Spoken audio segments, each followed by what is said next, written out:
이제 자유에 대해서 좀 말씀을 드리려고 하는데요. 자유, 다시는 종의 멍에를 매지 말라라는 제목 가지고 말씀을 전하도록 하겠습니다. 좀 전에 이제 내 안에 가장 귀한 건 예수를 알미라 찬양했는데, 이거는 다 사람이 다 달라요. 정말 예수님이 정말 얼마나 소중한지, 세상 지식보다 소중하고 금원보다 더 중요하고 내 가족보다도 더 중요하고 내 생명보다도 더 중요하다. 이게 정말 이게 내 안에서 체험되어지는 분들은 정말 예수가 얼마나 중요한지를 알아요. 그런데 함께 찬양하지만 신앙의 수준이 다 다르잖아요. 근데 예수님의 이 찬양을 부르면서 되돌아보면 정말 세상의 그 어떤 것보다 예수가 더 소중하다는 것을 알지 못하는 사람은 이 찬양을 불러도 그렇게 큰 은혜가 되지 않습니다. 그러나 제가 이렇게 계속 찬양 부르는 이유가 뭐냐 보면 이게 내 뼛속까지 들어와야 된다는 거예요. 내 혈액까지도 피까지도 들어와서 정말 내가 살아가는 이유가 예수 때문이고, 정말 세상에 다른 거 다 놓쳐버린다 할지라도 그 예수를 붙잡을 수 있다면 그 예수를 아는 것이 가장 중요하다는 것을 경험하는 신앙이 될 수가 있게 된다는 거죠. 저도 교회에 여기 와서 오래다 보니까 각 사람이 신앙을 정확하게는 다 알지 못하지만 어느 정도인지는 대충은 압니다. 그러나 보면 정말 예수가 정말 중요한 분들이 있는가 하면 어떤 사람은 예수가 있어도 그만 없어도 그만 되시는 분들도 있거든요. 그러나 예수 믿는 사람에게는 예수가 가장 중요하다는 것을 내 가슴 속으로 알고 내 삶으로 증명하는 삶을 살아가는 저와 여러분 인생 되시기를 주님의 이름으로 축복합니다. 늑대와 이제 개의 이야기를 좀 해드리려고 하는데요. 제가 이 얘기를 할 때 무슨 얘기를 하는지를 좀 알면서 들었으면 좋겠습니다. 이제 몹시 굶주려서 이제 뼈와 가죽만 남은 이 앙상하게 남은 이 늑대가 있었습니다. 근데 늑대가 어느 날 숲으로 지나가는데 윤이 나고 살이 토실토실한 개를 만나게 되었습니다. 그래서 이제 늑대가 먼저 말을 했습니다. 참 더 행복해 보인다 얘기하니까 개가 했던 말이, 나랑 같이 가자. 너도 나처럼 될 수 있어. 너를 좀 봐라. 너 볼품없고 비참한데 그렇게 살다가 굶어 죽고 말아. 그 얘기를 했었습니다.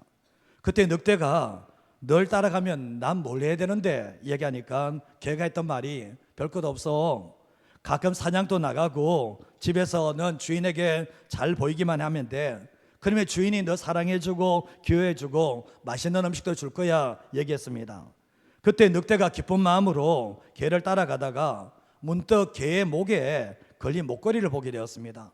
그 목걸이를 보면서 이 늑대가 했던 말이, 걔한테 그게 뭔데? 이야기하면서 했을 때 걔가 했던 말이, 아무것도 아니야. 그냥 내가 차고 다니는 목걸이일 뿐이야 라고 말해주게 되었습니다. 그때 늑대가, 목걸이? 그럼 넌 마음대로 다니지 못한다는 말이냐 얘기했을 때 걔가, 늘 그런 건 아니야. 그리고 그게 뭐가 중요해. 대신 맛있는 음식을 얼마든지 먹을 수 있잖아 했을 때 늑대가 했던 말이, 그렇지 않아. 나에게는 무척 중요해. 아무리 맛있는 진수성찬을 준다고 해도 마음대로 다닐 수 있는 자유와는 바꿀 수가 없어 얘기를 했다는 거예요. 웃자고 한 얘기입니다. 웃어주세요. 이게 늑대가 개가 이렇게 했는데, 근데 이 얘기를 했던 거거든요. 근데 여기에서 뭔가 좀 깨달음이 있지 않습니까? 보면 늑대는 먹을 것 때문에 자기 자유를 놓치지 않으려고 한다는 거예요. 개는 모든 것 다 가졌지만 자유가 없잖아요. 그러나 이 늑대는 자유가 있잖아요. 내가 먹을 것 때문에 이 자유를 잃어버리지 않겠다라고 다짐하는 이 모습을 보게 되잖아요. 예수 믿는 우리가 삶을 살아갈 때 오늘 어떤 삶을 살고 있습니까? 내 안에 주님이 주신 그 자유를 붙들고 살고 있는 겁니까? 아니면 이 자유를 잃어서까지도 먹고 마시는 삶을, 진수성찬의 삶을 살려고 하는지 한번 질문해 볼 필요가 있다는 것을 생각해 보게 됩니다. 우리나라가 대한민국 자유민주주의라고 합니다. 만약에 자유를 빼버린다면 어떡해요? 우리가 잘 아시다시피 자유가 없는 사회주의, 자유가 없는 공산주의를 보게 되면 자유의 소중함을 우리가 알게 되잖아요. 근데 자유를 우리가 누리다가 자유를 잃어버리게 되면 그 자유가 얼마나 소중한지를 더 새삼 깨닫게 된다는 거예요. 성경 말씀에 요셉이라는 인물이 나오는데, 아버지 집에 있을 때는 사랑받는 아들이었고 진정한 자유자였습니다. 근데 이 요셉이 미디안 상인에서 애굽으로 종으로 팔려가게 되는데, 종으로 팔려가는 순간부터 뭘 잃어버렸나 보면 자유를 잃어버린 거예요. 자기의 생명도 자기의 것이 아니고 정말 노예 생활하면서 죽고 싶어도 죽지 못하는 그런 힘든 삶을 살게 되었는데, 근데 정말 이 요셉이 자유자에 있을 때 이 자유가 얼마나 중요한지 몰랐는데 자유를 잃고 나니까 이 자유가 얼마나 소중한지를 깨닫게 되는 일들이 있게 되었던 거예요. 그래서 보면 정말 노예 생활에서 자기의 집으로 돌아가고자 하는 그런 마음들을 늘 가지고 있었는데, 우리의 삶 가운데도 그렇지 않습니까? 내가 빛이 빚져 있으면 어떻습니까? 이 빛이 우리를 누릅니다. 빛이 자유하지 못하도록 만듭니다. 그러나 이 빛을 다 청산하고 나면 우리 안에 홀가분한 마음과 자유가 우리에게 임하는 것처럼 우리의 삶 속에 이 자유가 얼마나 소중한지 모른다는 거죠. 저는 사람들의 얼굴을 보면 그 사람의 얼굴 속에서 뭐가 나오게 되어 있습니다. 자유하지 못한 사람들은 그 얼굴 속에서 자유하지 못한 모습이 반드시 드러날 수밖에 없거든요. 성경 말씀에 에덴 동산에서 아담과 하와가 하나님 안에서 자유를 누리게 되었거든요. 근데 사단이 찾아와서 이 하나님 안에서 자유를 빼앗으려고 하는데 정말 그럴듯한 말로 미혹을 하게 됩니다. 3장 5절 말씀에 보면 너희가 그것을 먹는 날에는 너희 눈이 밝아져서 하나님과 같이 되어 선악을 알 줄 하나님이 아심이니라 라고 말씀을 하는데, 사단이 찾아와서 했던 말이 뭡니까? 이것을 먹게 되면 너가 내 인생의 하나님이 된다. 너가 내 인생의 주인이 되고 선악을 분별하게 되고, 너 하나님 안에 있을 때 진정한 자유 없었잖아. 그러나 하나님을 벗어나는 순간부터 너의 인생에 진정한 자유가 임한다라고 유혹을 하게 되었거든요. 사단은 이 아담과 하와에게 찾아와서 하나님 없는 그 자유를 선택하도록 만들었는데, 결국 어쩌면 이 아담과 하와 안에 있는 이 자유가 너무나 부러우니까 그것을 뺏으려고 했던 것이 사단의 모습이었다는 것을 알게 됩니다. 너가 하나님이 되어서 마음껏 살아봐라, 진짜 자유를 누리면서 살아보라고 유혹했지만, 아담과 하와가 선악을 알게 하는 나무의 열매를 맺었을 때 진짜 자유했습니까? 내가 내 인생에 주어서 하나님의 주인 되심을 버리고 삶을 살았을 때 진짜 자유를 누렸는가? 그게 아니라 더 매이고 더 구속된 삶을 살았다는 것을 알게 됩니다. 하나님을 떠나서 자기가 인생의 주인 된 사람들, 살아가는 사람들에게는 영적인 자유도 없고 온전한 자유도 없고 행복도 없다는 것을 우리는 아셔야만 된다는 거죠. 사단의 속임수가 지금도 먹히는 게 뭐냐 보면, 너가 내 인생의 주인이 돼서 마음껏 자유를 누리면서 살아 그랬지만, 여러분 세상에 나가면 자유가 있습니까? 세상에 나면 자유를 누릴 수 있습니까? 이 사단의 미혹이 속임수였다는 것을 알게 되는 거죠. 그래서 우리가 하나님의 창조함을 받고 하나님의 구속함을 받은 사람들에게는 하나님 안에 있을 때 자유가 있는 것이지, 하나님을 떠나는 순간부터 그 자유가 없다라는 것을 성경을 통해서, 우리의 삶을 통해서 알게 되는 겁니다. 오늘 갈라디아서 5장 말씀은 사도 바울은 자유에 대해서 얘기하고 있거든요. 자유. 다시는 종의 멍에를 매지 마라. 그리스도께서 자유롭게 하기 위해서 자유 주셨는데 다시는 종의 멍에를 매지 마라. 노예된 삶을 살지 마라고 얘기하는데, 왜냐 보면 예수님을 만난 사람이, 그리스도 안에서 자유를 얻은 사람이 또다시 종의 멍에를 맺는 삶을 살 수 있기 때문에 강하게 지금 권면하고 있다는 거죠. 자, 오늘 말씀으로 첫 문제를 하시는 게 뭔가 같이 한번 읽어보겠습니다. 참된 진리 되시는 예수님 안에서 우리는 진정한 자유를 경험합니다. 참된 진리 되시는, 비진리가 아니라 진리 되시는 예수님 안에서 진정한 자유를 경험하게 된다. 이게 너무 중요한 거예요. 예수님을 만나고 진정한 자유를 경험해 보셨습니까? 예수님 만나고 난 뒤에 포로된 것에서 자유를 경험해 보셨습니까? 예수님 만나고 난 뒤에 무거운 짐을 주님께서 벗겨주시는 것들을 경험해 보셨습니까? 그분은 자유를 경험한 사람이에요.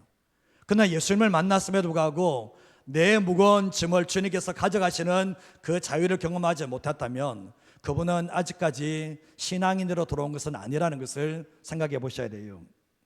저와 여러분은 예수님을 만나면서 무엇을 경험해 보셨습니까? 저와 여러분은 예수님을 만나면서 어떤 경험을 해보셨습니까? 그 경험이 너무나 중요하다는 거예요. 저는 교회를 떠나서 생활해 본 적이 한 번도 없습니다. 저는 모태신앙으로 자라서 늘 교회와 함께 지나게 되는데, 예수님을 인격적으로 만나지 못한 상태에서도 교회를 열심히 다녔습니다. 교회를 떠나고 싶을 때가 왜 없겠습니까? 교회를 떠나고 싶을 때가 있었습니다. 그때 어머님이 제게 이런 부탁을 하셨습니다. 아무리 힘들어도 교회를 떠나지 마라. 어떤 순간에도 교회를 떠나지 마라. 그 말씀을 하셨어요. 어머님의 말씀이 옳았습니다. 어머님은 아셨던 거예요. 교회를 한번 떠나고 나면 돌아오기 힘들다는 것을. 한번 떠나고 나면 수십 년 걸려도 돌아오기 힘든다는 걸 아셨기 때문에 아무리 힘들어도 절대로 교회를 떠나지 말라고 하셨습니다. 근데 떠나지 않았을 때 제게 찾아오시는 하나님의 은혜를 경험하게 되었는데, 구원의 은혜를 경험하고 난 뒤에 처음 제가 불렀던 찬송이 있었습니다. 그게 나의 영원하신 기업이었습니다. 제가 은혜를 받고 난 뒤에 정말 감격 속에서 불렀던 첫 찬송이 나의 영원하신 기업, 생명보다 귀하다, 그 찬양을 부르게 되었거든요. 지금도 너무 좋은 찬양, 제가 너무나 좋아하는 찬양인데, 좋은 찬양이기 때문에, 아끼는 찬양이기 때문에 잘 안 부릅니다. 정말 이렇게 막 그럴 때 부르거든요. 저도 죄에 매여서, 세상에 매여서 사단에 끌려다닐 때 제게 자유가 없었습니다. 늘 불안과 근심, 정말 두려움과 염려뿐인 삶을 살게 되었거든요. 근데 예수님을 만나고 난 뒤에, 예수님을 인격적으로 경험했을 때 주님께서 내 어깨에 짐을 걸었던 그 모든 짐을 대신 가져가 주시는, 내 짐을 벗겨주시는 자유를 경험하게 되었습니다. 처음으로 누렸던 겁니다. 정말 진짜 자유가 이거구나, 이걸 경험하게 되었는데, 그때는 제가 주님 이젠 됐습니다. 정말 주님께서 내 짐을 가지고 계셨는데 이제는 더 이상 삶의 미련과 여한은 없습니다. 이런 고백을 했던 적이 있거든요. 여러분 어떻습니까? 예수님 만났다고 해서 주님께서 내 삶의 무거운 짐을 대신 가져다 주는 그 자유를 경험하셨다면 그 예수님이 얼마나 소중한 분인지를 알 겁니다. 그러나 교회를 나오면서 불구하고 내가 여전히 내 짐을 지고 있고 여전히 그것 때문에 힘들고 지치는 삶을 살고 있다면 내 삶의 예수는 어떤 분인 겁니까? 그 예수는 내 삶의 짐도 대신 못 져주는 그 나약한 그 예수님이십니까? 그건 아니라는 것을 알게 되는 거예요. 우리가 예수님을 믿기 전에 우리의 모습이 있는데, 에베소서 2장 1절에 3절 말씀에 보면 그는 허물과 죄로 죽었던 너희를 살렸다. 우리가 예수 믿기 전에는 허물과 죄로 죽었던, 영적으로 죽었던 사람인데 그 삶의 모습이 2절에 나옵니다. 그때 너희는 그 가운데서 행하며 이 세상 풍조를 당한다. 이 세상의 가치관, 이 세상의 사상, 문화, 모든 이 세상의 것을 따르는 삶을 살게 되거든요. 근데 그 뒤에서 누가 역사하는가? 공중의 권세 잡은 마귀 사단이 뒤에서 역사를 하고 있습니다. 근데 결국 뭡니까? 그 마귀를 따르는 삶을 살아갈 때 우리도 불순종하는 삶을 살게 되는데, 3절 말씀을 보시면 전에는 우리도 다 그 가운데 우리 육체의 욕심을 따라서 지내며 내가 내 인생의 주였기 때문에 육체와 마음이 원하는 것을 내 마음대로 하는 삶을 살아갔을 때 결과가 뭐냐 보면 하나님의 진도를 쌓아가는 사람이 됐다는 것을 알게 됩니다. 이런 삶의 자유가 있을까? 세상의 풍조를 따라가고, 그리고 공중의 권세잡의 마귀를 따라가고, 내가 육체의 욕심을 따라 살아가고, 내가 내 인생의 주인 돼서 내 마음대로 삶을 살아가는데 자유가 있을까? 자유는 없습니다. 이게 우리의 모습이었던 거죠. 하나님 없는 사람들에게는, 예수님을 인격적으로 만나지 못한 사람에게는 자유는 없습니다. 자유 없어요. 세상은 자유를 원하지만 세상에 들어가 보면 자유는 없어요. 진짜 자유는 없어요. 거기에 사사기의 특징이 나오는데, 사사기 21장 25절 말씀에 보면 그때에 이스라엘에 왕이 없으므로 사람이 각기 자기의 소견에 옳은 대로 행했다라고 말씀하고 있거든요. 이스라엘이 왕이 왜 없습니까? 하나님이 계시는데, 하나님이 주인된 왕이 계시는데 그들이 인정하지 않아요. 그러니까 하나님이 왕이 되지 않으니까 각기 사람이 자기의 소견에 옳은 대로, 내가 내 인생의 주인 돼서 마음대로 삶을 살게 되었습니다. 거기에 자유가 있습니까? 거기에는 자유가 없어요. 사람들은 어느 무언가에 묶임을 당하고 구속당하고 끌려다니는 삶을 살게 되거든요. 사단이 세상의 그 무엇을 가지고 믿지 않은 사람을 다 끌고 다니는 삶을 살게 되는데, 죄가 그렇고 돈이 그렇고 사람이 그렇고 사상이 그렇고 욕심이 그렇고 정력이 그렇고 우상이 그렇고 다 끌고 다니는 삶을 살게 됩니다. 사람 멀쩡한 것 같은데 그 내면이 끌려다니고 있고 그 삶이 끌려다니는 사람이 너무나 많다는 거죠. 근데 가장 심각한 묶임은 죄에서부터 오는 거죠. 죄가 이 모든 것을 다 묶어낸다는 것을 알게 되는데, 죄의 문제를 해결받지 못하는 사람은 사단에 묶여있고, 죄의 문제를 해결받지 못한 사람은 삶을 살아가지만 자유의 삶을 살아가지 못한다는 거죠. 예수님께서 이 땅에 오신 목적이 뭡니까? 죄에 매여 있는 사람들을 자유하게 해서 이 땅에 오셨거든요. 예수님을 인격적으로 만난 사람만이 내 무거운 짐을 벗겨주시고 진짜 나는 자유자라고 외칠 수 있는 하나님의 사람이 될 수가 있는데, 이게 바로 하나님의 은혜라는 것입니다. 요한복음 8장 31절에 32절 말씀 보면 예수님께서 자기를 믿은 유대인들에게 이렇게 말씀하십니다. 너희가 내 말에 거하고 참으로 내 제자가 되고, 내 말이 가면 너희 제자가 되고 진리를 알지니 진리가 너희를 자유롭게 하리라고 말씀하셨거든요. 유대인들이 예수님을 믿습니까? 안 믿잖아요. 예수님을 통해서 하나님을 믿는데 유대인들이 예수님을 믿지 않으니까 하나님을 믿는 사람이 아니잖아요. 근데 그 유대인들 중에서도 예수님의 구원자 되심을 알고 믿는 사람들이 있었습니다. 근데 유대인들도 보면 하나님을 섬긴다고 하는 사람이 자유를 못 누리고 있는 사람이 많았거든요. 율법이다, 할례다, 이 의식과 법에 매여서 정말 이거 하지 않으면 안 된다는 것 때문에 이 매여서 살아가는 사람들이 많았거든요. 율법은 하라 하지 마라 이게 많잖아요. 하라 하지 마라 이게 많잖아요.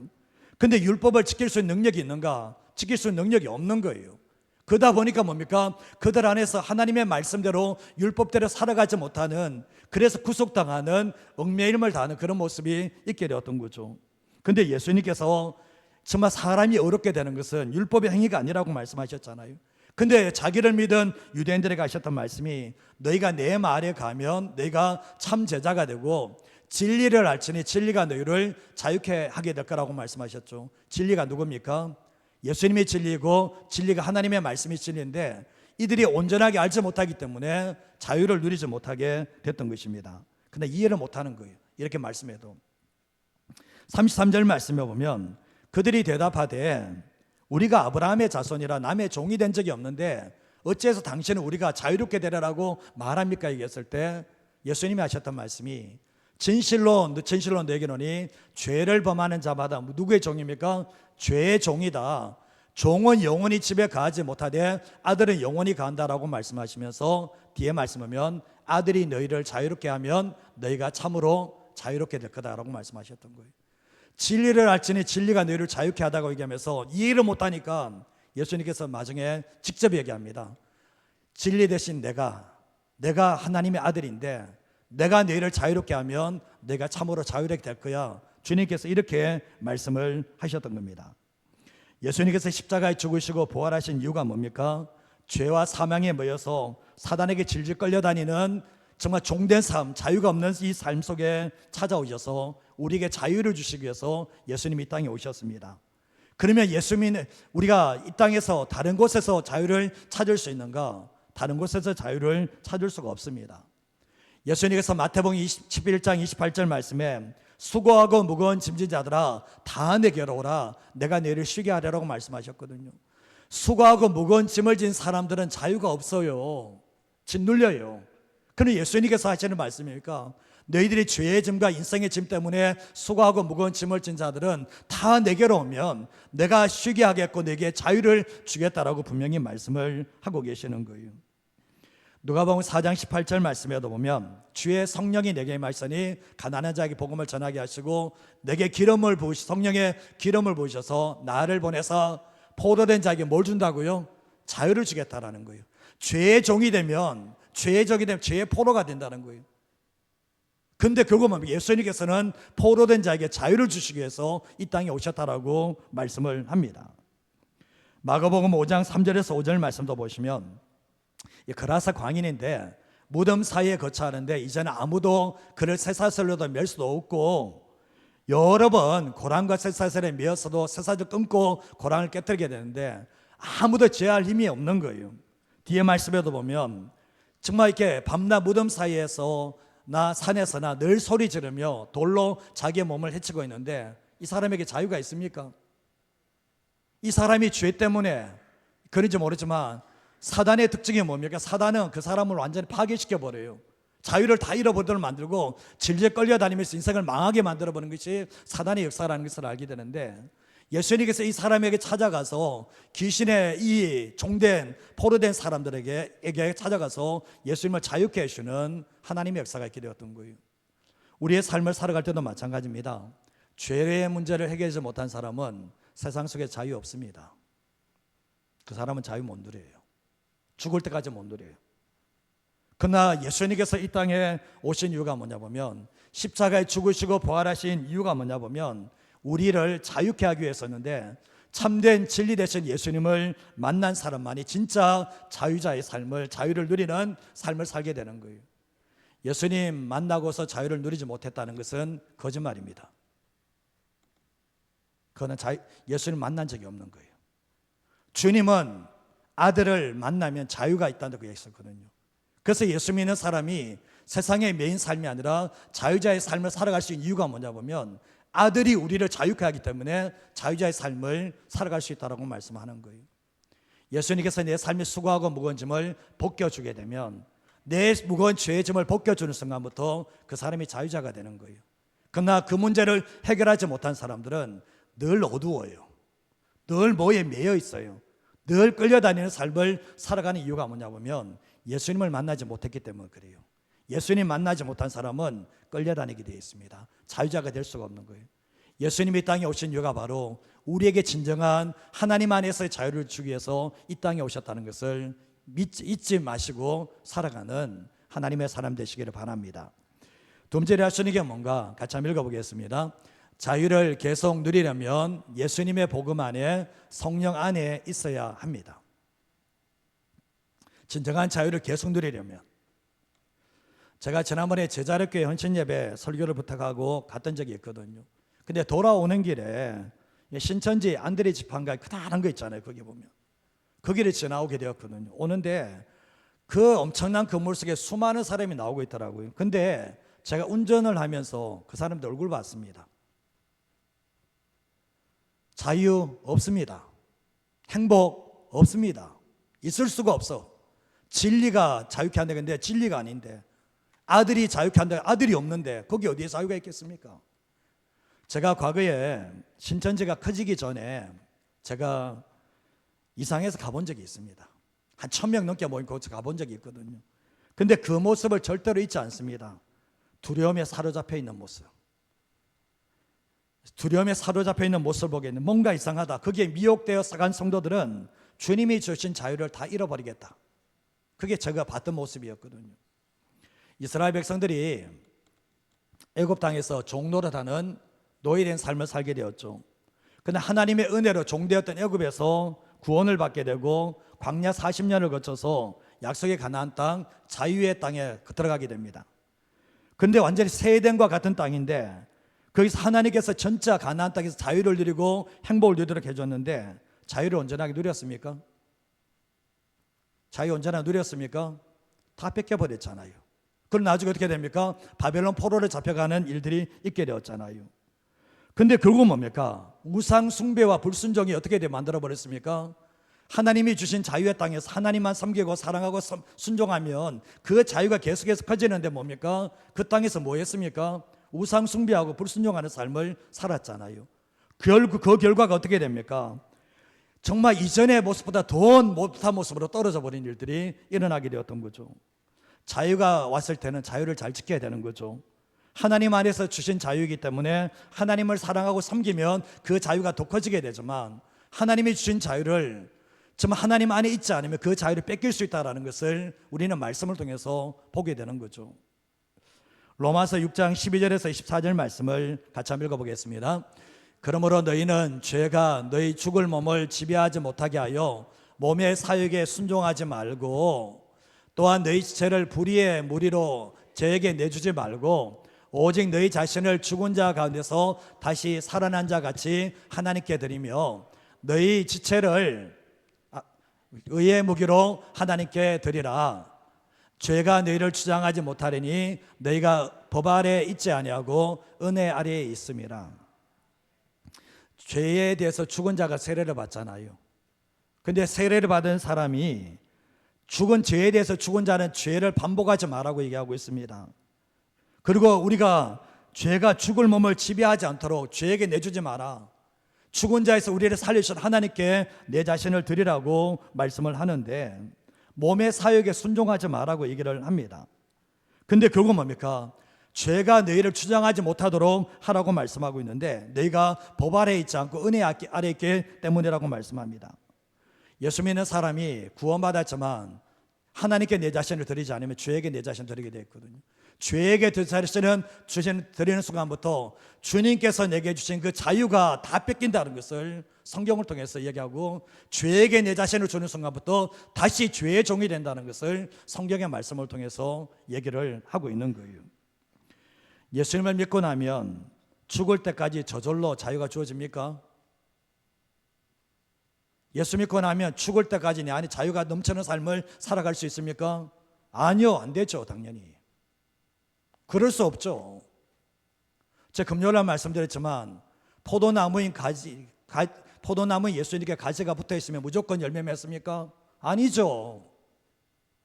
주님과의 깊은 사랑 가운데, 연합 가운데 생명 되시는 말씀 안에 거할 때 열매를 풍성하게 맺는 것이지, 누가 주님께 붙어 있다고 열매를 맺습니까? 가지가 다 맺는 겁니까? 아니죠. 성경이 그렇게 얘기하지 않아요.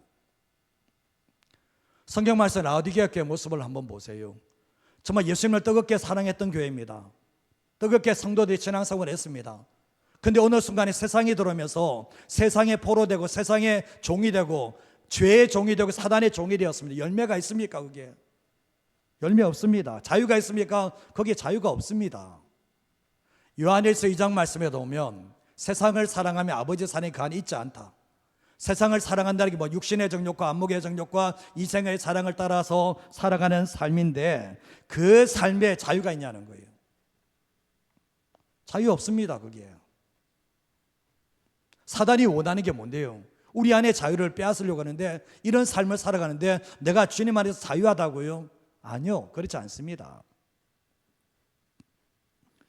우리가 신앙생활할 때 자유가 왔으면 그 자유를 잘 유지할 책임이 우리에게 있는 거예요. 이전의 삶으로 돌아가면 자유가 아니라 또다시 얽매이는 있는 삶을 살게 되는데, 우리가 잘 아시다시피 사람에 매이고 돈에 매이고 죄에 매이고 육신의 정욕에 매이고 우상에 매이고 이런 삶을 예수 믿는 사람이 살아간다면 또다시 종이 되어버린 일들이 일어난다는 것을 알게 돼요.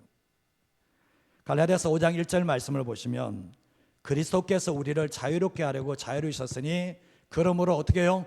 굳건하게 서서 다시는 종의 멍에를 매지 말라는 거예요. 주님이 십자가에 죽으시고 부활하신 이유가 우리를 자유롭게 하기 위해 자유를 주셨는데, 근데 이 복음에 굳게 서야 된다는 거예요. 이 복음에서 흔들리지 않아야 된다는 거예요. 그리고 다시는 종의 멍에를 매지 말라고 얘기합니다. 우리를 어렵게 한 것은 율법 행위에서 난 게 아니에요. 할례 땅에서 우리가 어렵게 된 것도 아니고, 율법 때문에 어렵게 된 것도 아니고, 예수님의 복음 때문에 어렵게 되고 자유가를 얻었는데, 여기에 신앙이 흔들리지 말라고 분명히 말씀을 하는데, 과거로 돌아가지 말라는 거예요. 갈라디아서 2장 4절과 5절 말씀을 같이 한번 읽어볼까요? 이는 가만히 들어온 거짓 형제들 때문이라. 그들이 가만히 들어온 것은 그리스도 예수 안에서 우리가 가진 자유를 엿보고 우리를 종으로 삼고자 함이로되, 그들에게 우리가 한시도 복종하지 아니하였으니 이는 복음의 진리가 항상 너희 가운데 있게 하려 함이라. 거짓 형제들이 뭘 봤습니까? 뭘 엿봤습니까? 그리스도 예수 안에 우리가 가진 뭘 엿본다고요? 자유를 엿봤다는 거예요. 자유를 빼앗아 버리려고. 근데 한시도 복종하지 않고 복음의 진리를 항상 지켜야 되는데, 예수님의 십자가와 부활로 구원받았다면 그것을 붙잡을 때 진짜 자유가 있는데, 갈라디아서 1장 말씀에 다른 복음은 없다. 예수의 십자가의 복음, 부활의 복음 외에는 다른 복음은 없다. 근데 갈라디아 교회에 어떤 일이 일어나 보면, 너희들이 예수 믿는다고 하면서도 불구하고 율법 지켜야 되고 할례 지키지 않으면 너희 구원받지 못해, 이런 이야기를 한 거예요. 이게 다른 복음이 되는 거예요. 오늘 우리가 갈라디아서 5장 2절에서 말씀받지만, 할례를 받으면 그리스도께서 너희에게 아무 유익이 없다. 할례를 받는 사람들은 정말 율법을 다 지켜야 될 의무가 있는 거고, 율법 안에서 어려움을 받으려 하는 너희는 그리스도에서 끊어지고, 그럼 뭡니까? 은혜에서 떨어진다라고 말씀을 하고 있거든요. 이게 뭘 얘기하는 겁니까? 복음의 진리에서 흔들리지 말아야 된다는 거예요.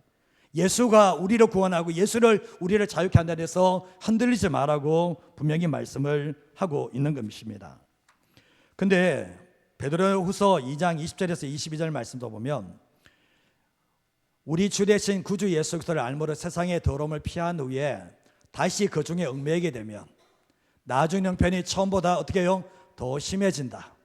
21절 말씀에도 의의 도를 안 후에 받은 거룩한 명령을 저버리는 것보다 알지 못하는 것이 도리어 그에게 낫다 얘기하면서 22절 말씀에 속담에 대해서 얘기합니다. 개가 그 토하에 있던 것에 들어가고 돼지가 씻었다가 더러운 구덩이에 도로 누웠다는 말이 그들에게 응했다라고 말씀을 하고 있거든요. 이게 뭘 이야기하나 보면 예수 믿고 난 뒤에 우리에게 자유를 주셨어요. 근데 또다시 죄에 모이게 되면 어떻게 됩니까? 다시 과거로 돌아가는데 이거는 더 심해진다는 거예요. 더 심해지는 모습을 가지게 된다는 얘기하는데, 우리가 보면 예수님께서 우리에게 자유를 주셔서 그 자유를 누려야 되는데 결국 계속 죄에 매이고 세상에 매이면 사단이 끌려다니는 삶을 살 때 비참한 삶을 살게 된다라고 우리에게 말씀하고 있는 거거든요. 히브리서 12장 1절에서 2절 말씀에도 보면 뭘 이야기하는 겁니까? 우리에게 구름같이 둘러싼 허다한 정이 되는데 모든 무거운 것과 뭡니까? 을매기 쉬운 죄를 벗어버리라는 거예요. 벗어버려야지 자유가 온다는 거예요. 그럴 때 믿음으로서 인내로서 경주를 하게 되는데 우리 힘으로 안 되기 때문에 2절 말씀 보면 믿음의 주여 또 온전하게 하시는 누구를 바라봐야 된다고요? 예수를 바라봐야 된다는 거예요. 예수를. 세상을 바라보는 게 아니고 돈을 바라보는 게 아니고 복음 대신에 예수님을 바라보고 갈 때 뭡니까? 진짜 자유를 계속해서 누리는 삶을 살 수 있다라고 말씀을 합니다. 고린도서 3장 17절 말씀에도 보면 주는 영이시니 주의 영이 계신 곳에는 뭐가 있습니까? 자유가 있습니다. 자유가. 예수님께서 자유를 주시는데 이 자유를 우리에게 적용시켜 주는 분이 누굽니까? 성령께서 적용시켜 주는 거거든요. 주의 영이 계신 곳에는 자유가 있다. 예수님의 제자들이 예수님 만났을 때 자유를 경험했습니다. 그러나 예수님이 십자가에 죽었을 때 그들에게 자유가 있습니까? 다 뺏겨버렸잖아요. 세상의 것을 추구하니까 다 뺏겨버렸잖아요. 가룟 유다는 어떻습니까? 자유라고는 없어요. 근데 제자들이 어떻습니까? 오순절 마가의 달에 성령을 받고 난 이후에 정말 다시 그 잃어버렸던 그 자유를 찾아 나가는 그런 모습을 보게 돼요. 그래서 예수 믿고 난 뒤에 복음 대신에 예수님을 붙들어야 되고 예수 믿고 난 뒤에 성령의 충만함을 가야 될 이유가 뭐냐 보면 하나님 예수님께서 내게 주신 그 자유를 계속해서 붙잡기 위해서는 그런 삶을 살아가셔야 되는 거예요. 예수님 만나고 난 뒤에 예수님을 가까이 하지 않는다. 예수님을 만나고 난 뒤에 성령 충만한 삶을 힘쓰지 않는다. 그러면 내 안에서 주님이 주셨던 자유를 잃어버리게 되는 거예요. 우리에게 주신 것이 얼마나 소중한데 이스라엘 백성이 약속의 가나안 땅, 자유의 땅 가서 그 땅을 뺏겨버리잖아요. 우리의 삶 가운데도 그런 거예요. 주님이 십자가로 통해서 우리에게 주셨던 그 자유, 그것을 유지하지 못하면 우리는 또다시 세상의 종되고 사단의 종되는 그러한 삶을 살아갈 수 있는, 구원을 물론 받겠죠. 그러나 문제는 뭐냐 보면 비참한 삶을 산다는 것을 말씀을 통해서 얘기하는 거예요. 갈라디아서 5장 16절 말씀에도 보면 내가 이르노니 너희는 뭘 따라 행하라고요? 성령을 따라 행하라는 거예요. 성령. 그러려면 하면 육체의 욕심을 이루지 않는다라고 얘기하거든요. 우리 안에 성령님이 계시잖아요.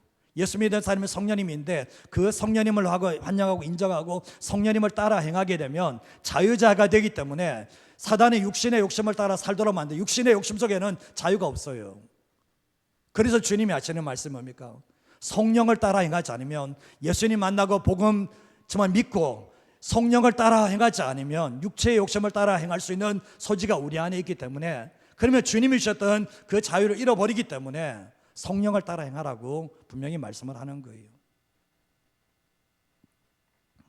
우리가 신앙생활할 때 자유는 있을 때 지키는 거예요. 자유를 충만하게 누리는 것은 우리의 몫인 거예요, 사실은. 그래서 신앙생활할 때 예수 믿고 난 뒤에도 여전히 세상 바라보고 있고 여전히 예수 믿고 세상의 것을 추구하는 사람들을 얼굴 보시면 알잖아요. 세상에 찌든 얼굴 아닙니까? 자유라고는 없는 얼굴 아닙니까? 그러나 정말 예수 믿고 난 뒤에 복음 대신 예수님을 간절히 찾고 더 가까이 하고 날마다 성령 안에 거하기 위해서 성령 안에 행하는 삶을 살아갈 때 주님께서 우리에게 주신 그 자유가 더 풍성하게 하시는 하나님의 역사가 있게 되는 거예요.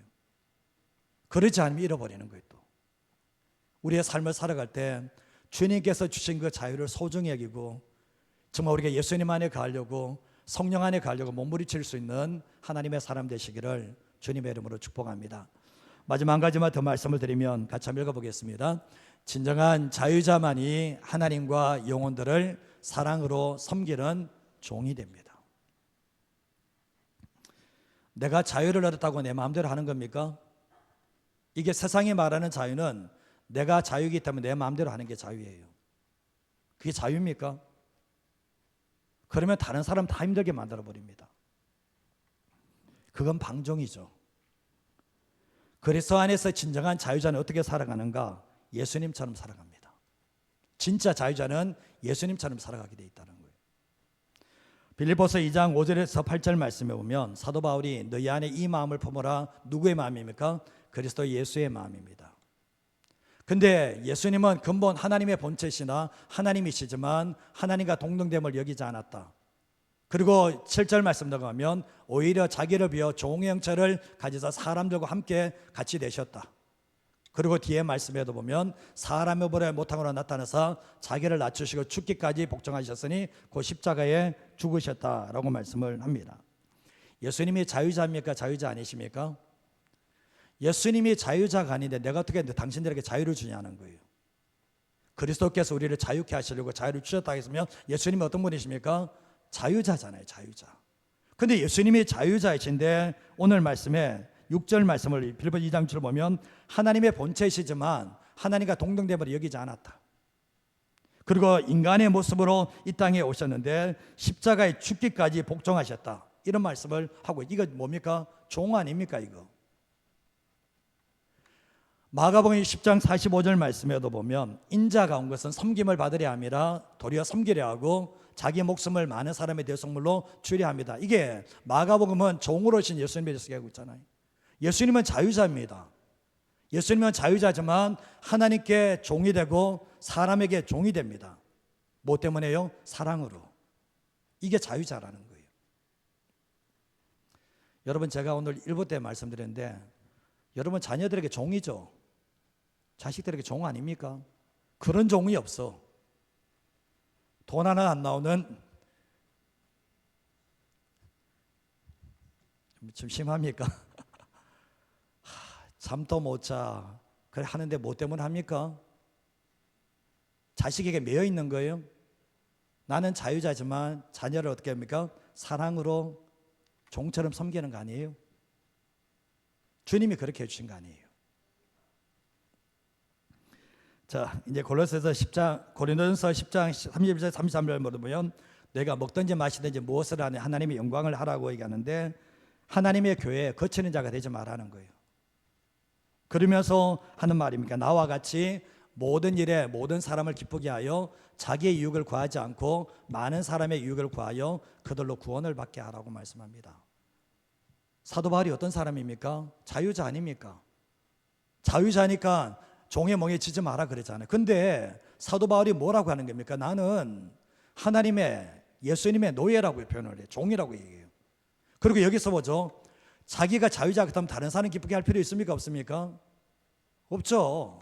근데 사도 바울이 내 유익을 구하는 게 아니라 많은 사람에게 유익을 구하여 그들 구원을 얻게 하기 위해서 내가 종이 된다라고 말씀을 하고 있거든요.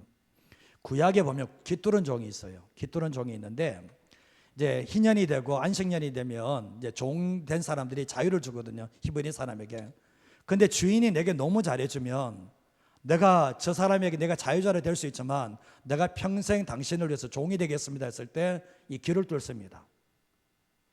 근데 이 사람이 자유자입니까? 자유자 아닙니까? 자유를 누리는 사람이죠. 근데 그 자유를 뭡니까? 그 주인을 섬기는 데 쓴다는 거예요. 이게 진짜 자유자의 모습이라는 거예요. 갈라디아서 5장 13절 말씀 한번 읽어볼까요? 같이 읽겠습니다. 형제들아 너희가 자유를 위하여 부르심을 입었으나 그러나 그 자유로 육체의 기회를 삼지 말고 오직 사랑으로 서로 종노릇하라. 자유를 얻었기 때문에 내 마음대로 살아간다. 자유 얻었으니까 내 마음대로 한다. 그건 자유를 모르는 거예요. 자유를 위하여 부르심을 받았지만 자유로 육체의 기회를 자기의 유익을 구하는 기회를 삼지 말고 오직 사랑으로 서로 종노릇하는 것이 진짜 자유자라는 것을 알게 돼요. 사람의 종이 된 사람은 사람을 사랑으로 섬기지 못합니다. 종은 섬기지 못해요. 자유자가 섬기게 돼 있어요. 보이기 위해 사는가? 그거 아닙니다. 내 이름을 드러내기 위해 사는가? 그거 아닙니다. 누가 나를 알아달라고 하는 건가? 그것도 아닙니다. 하지 않는 사람을 정죄하는 건 그것도 아닙니다. 어떤 분들은 보면 자기가 사랑이 있다고 해서 사랑하지 않는 사람 자꾸 정죄하는데, 그건 진짜 사랑하는 사람 그렇게 하지 않아요. 절대로 그렇게 하지 않아요. 묵묵히 자기에게 주신 자유를 누리면서 내 자유가 다른 사람에게 피해를 주지 않도록 하면서, 그러면서 더 나아가서 뭡니까? 오직 사랑으로 뭐죠? 종로를 하는 거예요. 이게 진짜 자유라는 거예요. 사랑으로 섬기는 자가 자유자입니다. 오늘날은 뭐죠? 자기가 자유자니까 뭐든지 안 하려고 그래요. 내 마음이죠. 내 마음이니까 내 마음대로 한다는 이거죠. 그 사람은 진짜 자유자는 아니에요.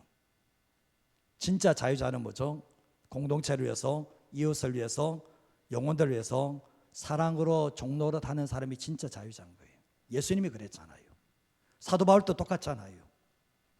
여러분 자식에게서 그렇지만, 여러분 부모는 자식에게 종보다 더 못하게 합니다. 사실은 한번 삶을 한번 되돌아봐요. 내가 왜 그렇게 하고 있냐는 거예요. 근데 부모가 자유자가 아니고 자유자죠. 그러나 사랑하기 때문에 섬기고 종로를 하잖아요. 사실은 뭐 기분 나쁘십니까? 다 그래 살았잖아요. 사실은. 근데 그게 진짜 자유자라는 거예요. 저는 교회 안에서 그런 모습을 참 많이 봅니다. 과거의 어르신들, 믿음의 선배들 보면요, 와, 저는 제가 흉내를 못 냅니다. 사랑으로 교회를 섬기는 모습요, 흉내 못 냅니다. 솔직하게. 왜 저렇게 살아야 되는가? 근데 이해는 안 됐지만 나중 되돌아보니까, 아, 저분이 진짜 자유자구나. 시간, 자기 주인이라는 사람은 자기만 위해 쓰거든요. 물질, 자기가 주인이라면서 자기만 쓰거든요. 한번 보세요. 그 사람은 자유자가 아니에요. 자기밖에 모르는 사람이에요. 진짜 자유자는 뭡니까? 결국 뭡니까? 내가 가진 모든 것이 주님의 것이기 때문에 주님의 나라를 위해서 쓸 수 있는 사람이 진짜 자유자라는 것을 알게 돼요. 교회 안에서 마찬가지입니다. 오늘날 시간이 없어서 봉사하는 것, 섬기는 것 잘 안 합니다. 그게 진짜 자유자인가 생각하십니까? 아니요. 그렇게 보지 않아요. 저는. 오늘 사도 바울이 말씀했던 것처럼 정말 진짜 자유를 가진 사람은 사랑으로 서로 종로를 하는 그 삶 자체가 진짜 자유자의 삶을 살게 된다는 것을 알게 돼요. 오늘날 교회가 영적 어린아이들이 너무나 많아요. 영적 어린아이가 너무나 많은 게 뭐냐 보면, 내가 자유니까 내 마음대로 한다. 이거 어린아이 특징이에요.